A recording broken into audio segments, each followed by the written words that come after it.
ایک اور افسانہ جس کا نام زخمی ہے آپ کی نظر کر رہا ہوں۔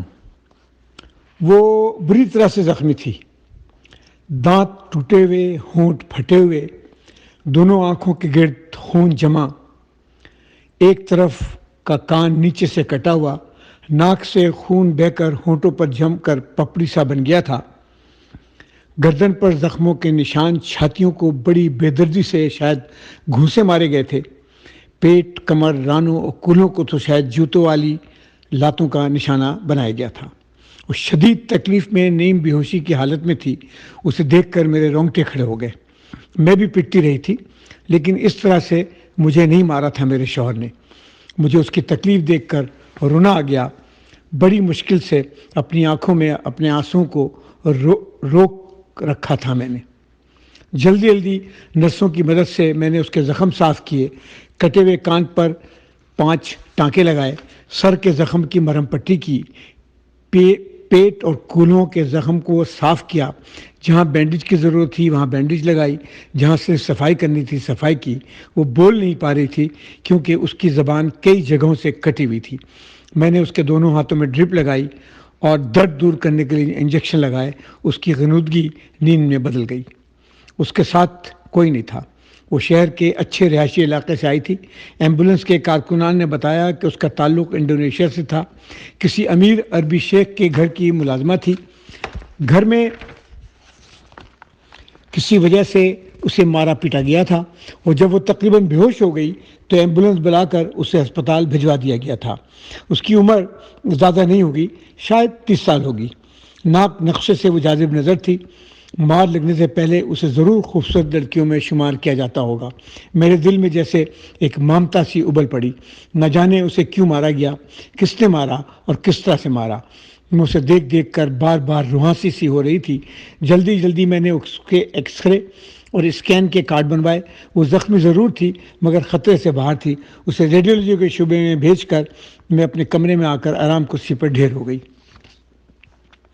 میری شادی کے کچھ دنوں بعد ہی میرے شوہر نے مجھے مارنا پیٹنا شروع کر دیا۔ میری سمجھ میں نہیں آیا کہ ایسا کیوں ہوا اور کیسے شروع ہوا۔ میں ڈاکٹر تھی، پڑھی لکھی، خوبصورت، امیر تو نہیں لیکن شریف گھرانے سے تعلق تھا، 4 بہنوں کی سب سے بڑی بہن۔ ماں باپ نے بڑے چاؤ اور محبت کے ساتھ مجھے گھر سے رخصت کیا۔ کسی نے سوچا بھی نہیں ہوگا کہ سسرال جو بظاہر انہیں نظر آیا تھا وہ سسرال ایسا نہیں تھا۔ وہ لوگ ڈاکٹر بہو تو لے آئے مگر ساتھ ہی انہیں ایک اچھے جہیز کی بھی امید تھی، جو میرے ماں باپ کے بس کی بات نہیں تھی۔ انہوں نے جانتے بوجھتے ہوئے ایک پڑھے لکھے گھرانے کے ایک پڑھے لکھے کمپیوٹر انجینئر سے شادی کی تھی، یہ سوچتے ہوئے کہ وہ پڑھی لکھی بہو کو خوش آمدید کریں گے، مگر ایسا نہیں ہوا۔ پہلے دن سے مجھے مناسب جہیز نہ لانے کے طعنے ملے۔ پھر شوہر نے بھی کہہ دیا کہ فلیٹ، فرنیچر اور کار نہیں دیا تو کم سے کم کچھ کیسی رقم دیا ہوتا۔ اس کا کہنا تھا کہ لوگوں کی شادی ہوتی ہے تو ان کی زندگی بن جاتی ہے، میری شادی ہوئی ہے تو مجھے کچھ بھی نہیں ملا۔ شادی کا فائدہ کیا ہوا؟ اس سے تو اچھا تھا میں کنوارا ہی رہتا۔ کیسی قسمت ہے میری، اس نے شکر کیا تھا۔ میری سمجھ میں نہیں آیا کہ میں کیا جواب دوں۔ مجھے پتا تھا کہ شادی سے پہلے میرے امی ابو نے کچھ بھی نہیں چھپایا تھا، سب کچھ ظاہر کر دیا تھا، سب کچھ بتا دیا تھا کہ ایک اسکول کے استاد کی تنخواہ کیا ہوتی ہے۔ 6 بچے، غریب بیوہ پھوپھی، ان کے بچوں کا بوجھ، گھر کا خرچہ، ہم 6 بھائی بہنوں کی پڑھائی کا خرچہ، پھوپھی کے 4 بچوں کی زندگی کا خرچہ، سب کچھ تو بتا دیا گیا تھا۔ مگر میرے سسرال والوں کا خیال تھا ہم لوگ اتنے گئے گزرے بھی نہیں ہوں گے کہ MBBS کی ڈگری کو جہیز کے برابر سمجھیں گے۔ میں شروع ہی سے بڑی حساس تھی۔ بڑی ہونے کے ناطے مجھے اسکول کے زمانے سے ہی اندازہ ہو گیا تھا کہ ہم لوگ غریب ہیں۔ میں نے اپنی آنکھوں کے سامنے امی ابو کو ایک دم سے بوڑھا ہوتا ہوا دیکھا۔ ان کی ہنسی، شوخی، امنگ، جوانی، سب کچھ ان ٹیوشنوں کی نظر ہو گئی جس کے لیے نہ جانے وہ کہاں کہاں مارے پھرا کرتے تھے۔ پھپھو کے بیوہ ہونے کے بعد انہوں نے ان کی ذمہ داری لے لی تھی۔ امی کی طرح پھپھی خانداری کرنے والی گھریلو خاتون تھیں۔ بڑی صبر اور محبت کے ساتھ انہوں نے اپنے بچوں کو پالا۔ اپنے بھائی میرے والد کی زندگی بھر قدر کی۔ زندگی کی گاڑی جیسے تیسے چل نکلی، اس امید کے ساتھ کہ مستقبل ضرور اچھا ہوگا، سب بچے پڑھ لیں گے، پھر کچھ سکون کے دن آ جائیں گے ہماری زندگیوں میں۔ میں دونوں گھروں کی بڑی لڑکی تھی۔ سارے چھوٹے بھائی بہنوں کی رول ماڈل، ہمیشہ سے اچھے نمبر لے کر امتحان میں پاس ہوئی۔ میڈیکل کالج میں بڑی محنت سے پڑھائی کے ساتھ محلے کے بچوں کو ٹیوشن پڑھا کر ابو کا ہاتھ بٹانے کی کوشش کرتی رہی۔ بڑی امیدیں تھی سب کو میری شادی سے، سب کا خیال تھا کہ بڑا داماد گھر کا بڑا بن جائے گا۔ یہی وجہ تھی کہ سسرال میں شروع دن سے ہونے والی زیادتی کو میں چھپا گئی، کسی سے کچھ نہیں کہا۔ دوسری نہ جانے کتنی بیوقوف لڑکیوں کی طرح یہی سمجھتی رہی کہ سب کچھ صحیح ہو جائے گا۔ کچھ بھی صحیح نہیں ہوا۔ امی ابو پھپھو یہ سمجھتے رہے میں اپنے گھر میں خوش ہوں، اور میں یہ کوشش کرتی رہی اپنے شوہر کو سمجھا لوں، اسے اپنا لوں، اسے باور کرا دوں کہ میں ڈاکٹر ہوں، کام والی ہوں، مل جل کر ہم دونوں کمائیں گے، سب کچھ کر لیں گے زندگی میں۔ مری مرائی لیڈی ڈاکٹر بھی اچھے پیسے کما لیتی ہے، مگر ایسا نہیں ہو سکا تھا۔ نہ جانے ہمارے سماج میں لڑکیوں کو ایسا کیوں بنایا جاتا ہے۔ ماں یہ سوچتی کیوں نہیں ہے کہ ان کا بگڑا ہوا بیٹا ان کی کسی بہن کا داماد بنے گا، کسی بیٹی کا شوہر ہوگا، کچھ اس بیٹی کے بھی تو حقوق ہوں گے، اسے بھی تو انسانی سمجھنا چاہیے۔ کیا صرف مرد انسان ہوتے ہیں؟ ایک دن میں نے اسے یہی سمجھانے کی کوشش کی کہ جس گھر کو میں اپنا سمجھتی ہوں، اس گھر میں اگر مجھے تان تشیح کا نشانہ بنایا جائے گا تو کام کیسے چلے گا؟ ٹھیک ہے میں جہیز نہیں لائی ہوں، مگر میں ڈاکٹر ہوں، بہت کچھ کر لوں گی، بس تھوڑے سے وقت کی ضرورت ہے، تھوڑا انتظار کر لو، میری تعلیم مجھے سب کچھ خرید دے گی، ہم دونوں مل کر وہ سب کچھ حاصل کر لیں گے جو ہمارے پاس نہیں ہے۔ اس دن مجھے پہلی بار مارا تھا میرے شوہر نے۔ میں اپنے ماں کے خلاف کچھ نہیں سنوں گا، حالانکہ میں نے ان کے خلاف تو کچھ نہیں کہا تھا، کچھ بھی نہیں، صرف یہ خواہش کی تھی کہ تان اور تنزیہ ہوں، تان اور طنز ہوں، مجھ پر الفاظوں کے تیر نہ چلائے جائیں، تھوڑی سی عزت دینے میں کیا بگڑ جائے گا۔ اس کے بعد اس کا ہاتھ کھل گیا۔ جس طرح سے یہ لڑکی زخمی آئی تھی، اتنے زخم مجھے کبھی بھی نہیں ملے۔ نہ جانے کون تھی بیچاری، کیوں مارا تھا اس کے مالکوں نے اسے، میں سوچتی رہی تھی۔ میرے سلسلے میں تو ایک وجہ تھی، میرا شوہر اس کا خاندان سمجھ رہا تھا کہ میں جہیز لے کر آؤں، مگر ایسا نہیں ہو سکا تھا۔ شکوے شکایات طنز اور تانوں سے بات مار پیٹ تک پہنچ گئی تھی۔ ایک دن میں نے فیصلہ کر لیا کہ میں اپنے کام سے فارغ ہو کر اس گھر میں واپس نہیں گئی تھی۔ ابو امی پھپھو رو دیے تھے، چھوٹے بھائی بہن روحانسا تھے، مگر اپنے آپ ہی کے درد کو سمجھ گئے تھے۔ مجھے پتا تھا کہ مار پیٹ کرنے والا شوہر کبھی بھی صحیح نہیں ہوتا۔ میرا فیصلہ اٹل تھا۔ میرے سسرال والوں نے بظاہر بڑی کوشش کی کہ میں واپس آ جاؤں۔ شروع میں ابا کا بھی خیال تھا، وہ نہیں چاہتے تھے کہ میرا گھر ٹوٹ جائے۔ کچھ پیسے جمع کر رہے تھے، اپنے داماد کو دیں گے، شاید سسرال والوں کا سلوک اچھا ہو جائے، مگر میں نے بہت سوچ سمجھ کر فیصلہ کیا تھا۔ تان تشنا طنز اور بےعزتی تو شاید میں برداشت کر لیتی، ماں باپ اور ماں بہنوں کے لیے اندر اندر کڑتی رہتی، کچھ نہ کرتی، لیکن مار پیٹ میرے برداشت سے باہر تھی۔ میں ڈاکٹر ہوں، اگر مار سہتی رہتی تو پھر مجھ میں اور اورنگی کھوکھرا پار مچھر کالونی چمڑا بستی بنارس ٹاؤن کی اس لڑکی میں کیا فرق ہوتا جو تعلیم کی نعمت سے محروم تھی۔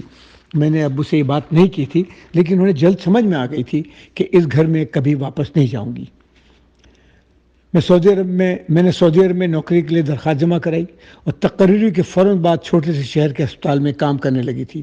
بہت جلدی میں نے ابو امی کے ہونٹوں پر مسکراہٹ بگڑتی ہوئی دیکھی۔ مجھے پتا تھا چند سالوں کی بات ہے، سارے بھائی بہن تعلیم حاصل کر لیں گے تو بہت اچھا کمائیں گے۔ میں اپنی طرح کسی کو زندگی میں کٹھور نہیں بننے دوں گی۔ میری قسمت میں جو تھا وہ ہو گیا، دوسروں کی قسمت میں نہیں ہوگا۔ ان کی قسمت میں لکھوں گی، خریدوں گی، بدلوں گی۔ ایک دفعہ سب پڑھ لیں گے تو میں بھی مزید پڑھ لوں گی۔ مجھے پتا تھا کہ میرا پیشہ مجھے سب کچھ دے گا، میں بہت دور تک جاؤں گی۔ آہستہ آہستہ میں اپنے شادی کے ڈرونے خواب بھول رہی تھی۔ میری تعلیم نے جیسے میرے راستے پر روشنیاں بھر دی تھیں۔ اس کا نام سلامہ ہتاکی تھا۔ وہ جکارتا سے 400 میل دور ایک چھوٹے سے شہر سے آئی تھی۔ اس کے سر پر زخم تھے، مگر سر کی ہڈی نہیں ٹوٹی تھی۔ بائیں ہاتھ کی دونوں ہڈیاں ٹوٹ گئی تھیں، جنہیں پلاسٹر لگا کر اموبلائز کر دیا گیا تھا۔ دونوں پیر سلامت تھے، پیٹ کے اوپر زخم تھے، لیکن اندرونی طور پر اعضاء محفوظ تھے۔ اسے وارڈ میں داخل کر لیا گیا۔ مجھے اندازہ تھا کہ اسے کچھ ہفتوں تک اسپتال میں ہی رہنا ہوگا۔ اسے نیند کے انجیکشن لگا کر سلا دیا گیا تھا۔ مجھے اس سے ہمدردی ہو گئی تھی۔ دوسرے دن جب اس نے آنکھیں کھولی تو اس کے چہرے پر تکلیفیں تھیں۔ وہ انگلش میں بات کر سکتی تھی۔ میں نے اس سے حال پوچھا تو اس کے آنکھوں سے آنسو بہنے شروع ہو گئے۔ مجھے دوبارہ سے سب کچھ یاد آ گیا۔ سسرال والوں کے طنز بھرے الفاظ، چہروں پر خاموش نفرت، غصے سے بھرے ہوئے شوہر کے چہرے کے روپ وہ گھونسے، لات، تھپڑ جنہیں میں بہت دنوں تک سہتی رہی تھی۔ نہتی کمزور لڑکیوں پر تشدد کرنے والے مرد ہی اصل میں نامرد ہوتے ہیں۔ کاش اس نامردی کی بھی کوئی دوا ہوتی جو اندر کی اس نامردی کو مردانگی میں بدل دیتی، لیکن ایسا لگتا تھا کہ اس قسم کی نامردی خاندانی ہوتی ہے۔ میں نے بڑی لگن اور ہمدردی سے اس کا علاج کیا۔ وہ آہستہ آہستہ صحیح ہو رہی تھی، مجھ سے شناسا بھی ہو گئی۔ شروع کے کئی دن تو آدھی جاگتی آدھی سوتی رہی، روتی رہی، مگر جیسے جیسے اس کے آواز بحال ہوئے، درد کی شدت کم ہوئی، ویسے ویسے اس کے چہرے پر جیسے روشنی سی آتی جاتی رہی۔ بلا شبہ بہت خوبصورت لڑکی تھی۔ اس کے جسم کی ساکھ سے پتہ لگتا تھا کہ ساری زندگی جسمانی محنت کرتی رہی ہے۔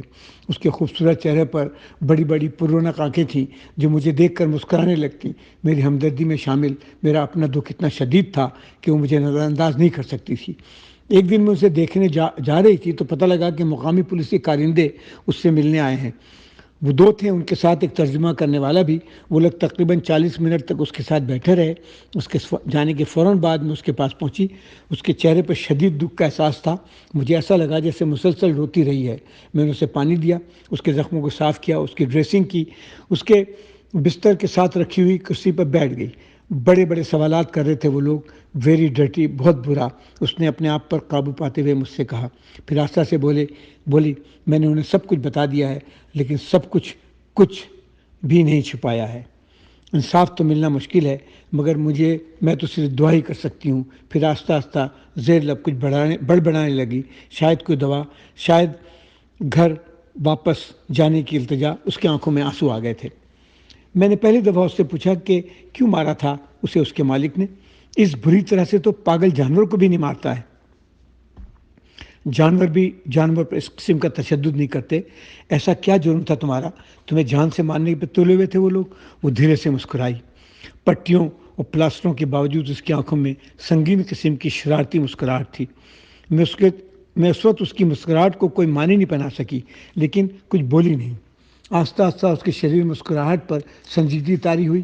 اس کا خوبصورت چہرہ دوبارہ سے اداسی میں کھو گیا، آنکھیں پھر جھلملا گئیں۔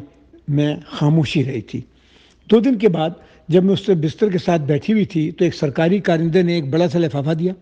اس نے بتایا کہ سلامہ ہاتکی کا ورک پرمٹ واپس لے لیا گیا ہے اور 15 دن کے اندر اسے ملک چھوڑنے کا حکم دیا گیا ہے۔ لفافے میں اس کے واپسی کا ٹکٹ، اس کا پاسپورٹ بھی ساتھ تھا۔ سعودی عرب ایک ایسا ملک ہے جہاں کام کرنے والے اپنے پاسپورٹ اپنے ساتھ نہیں رکھ سکتے۔ انہیں تنخواہ ضرور وافر مقدار میں دی جاتی ہے، مگر اپنے ملک کو واپسی اپنی مرضی کے مطابق نہیں ہو سکتی ہے۔ معاشی غلامی بھی انسان کو کیسے روپ دیتی ہے۔ سلامہ ہاتکی کا نہ جانے کیا قصور تھا کہ اسے ملک چھوڑنے کا حکم مل گیا تھا۔ اس کا جو بھی سامان تھا اس کے مالکوں کے قبضے میں تھا، اور نہ ہی اسے اس کی تنخواہ دی گئی تھی، اور نہ ہی اس پر ہونے والے ظلم کا کوئی مداوع تھا۔ میں اپنے اخراج کی خبر سن کر اسے کوئی حیرت نہیں ہوئی، بلکہ مجھے تو ایسا لگا جیسے وہ اندر سے خوش ہو رہی ہے۔ اس نے پہلی دفعہ مجھ سے کہا میں اس ٹکٹ پر اس کے جانے کی فلائٹ بک کر دوں۔ وہ جلد از جلد سعودی عرب چھوڑ کر انڈونیشیا واپس جانا چاہتی تھی۔ میں نے اسپتالی کے ایک اہلکار کو اس کا پاسپورٹ اور ٹکٹ دے دیا تاکہ اس کی واپسی کا انتظام کر دے۔ وہ اب چلنے پھرنے کے قابل ہو گئی تھی۔ ایسا لگتا تھا کہ وہ اپنے آپ کو سنبھال لے گی۔ جانے سے 5 دن قبل میں اسے اپنے گھر لے آئی۔ نہ جانے کیوں مجھے اس سے ہمدردی ہو گئی تھی۔ میں چاہتی تھی کہ بقیہ دن میرے اسپتال کے فلیٹ میں گزارے، گھر کے ماحول میں، ہسپتال سے باہر۔ میری خواہش تھی وہ تھوڑا نارمل ہو جائے گی۔ دوسرے دن میں گھر واپس آئی تو گھر میں ایک لذیذ قسم کی خوشبو پھیلی ہوئی تھی۔ زخم اور پلاسٹر کے باوجود سلامہ نے میرے لیے انڈونیشی کھانے پکائے تھے۔ وہ ایک اچھی شام تھی۔ ہم دونوں نے مل کر کھانا کھایا، بہت دیر تک باتیں کرتے رہے۔ اس نے اپنی زندگی کی کتاب کے کچھ صفحے کھول دیے تھے۔ اس کے ماں باپ کسان تھے، غریب لوگ، 7 بھائی بہنوں میں وہ سب سے بڑی تھی۔ اس کے سارے چھوٹے بھائی بہن کھیتوں میں کام کرتے تھے، اسکول میں پڑھنے بھی جاتے تھے۔ وہ بھی اسکول سے فارغ ہو کر آگے پڑھنے کا سوچ ہی رہی تھی کہ اس کے باپ کا ٹریکٹر کے ایک حادثے میں انتقال ہو گیا۔ باپ کا کیا انتقال ہوا، ساری دنیا تلپٹ ہو کر رہ گئی۔ کسان کسی بھی ملک کا ہو، وہ مر جائے تو اس کا خاندان مرے بغیر ہی مر جاتا ہے۔ ایسے میں اس نے سوچا کہ وہ 2-3 سال کے لیے سعودی عرب میں آیا بن کر کام کر لے گی۔ انڈونیشیا سے بہت سی عورتیں سعودی عرب کام کرنے آتی ہیں۔ انڈونیشی مسلمانوں کے لیے سعودی عرب آنا آنا ہی بڑا ثواب کا کام ہے، پھر نوکری بھی ہو تو اس سے بڑھ کر کیا بات ہو سکتی تھی۔ سعودی بھی انڈونیشین مسلمانوں کو پسند کرتے ہیں، لہذا کام ملنا مشکل نہیں ہوتا۔ ایک ایجنسی میں اس نے کاغذات جمع کرائے، 2 مہینے کی تنخواہ ان لوگوں نے لے کر اسے سعودی عرب کام پر بھیج دیا تھا۔ شروع میں تو سب کچھ اچھا تھا، بھرا پھرا گھر تھا، صبح سے شام تک میں کام کرتی، اچھے پیسے ملتے جو میں نے اپنی ماں کو انڈونیشیا بھیج دیتی تھی۔ جلدی گھر والے سنبھل گئے تھے، مگر 8 ماہ بعد جب شیخ کے سارے گھر والے اپنے گاؤں گئے تو گھر میں اکیلی تھی۔ پہلی رات ہی شیخ نے اسے اپنی خوابگاہ میں بلا کر زبردستی پامال کیا۔ وہ کچھ بھی نہیں کر سکی۔ جب تک گھر والے واپس نہیں آئے وہ اسے اس کی مرضی کے خلاف تقریباً روزانہ پامال کرتا رہا۔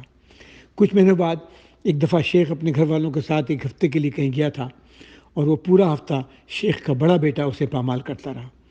میں اسے چاہنے کے باوجود کسی سے نہ کہہ سکی، نہ شکایت کر سکی، نہ چیخ سکی، نہ جان چھڑا کر بھاگ سکی۔ اگر بھاگ بھی جاتی تو کیا ہوتا؟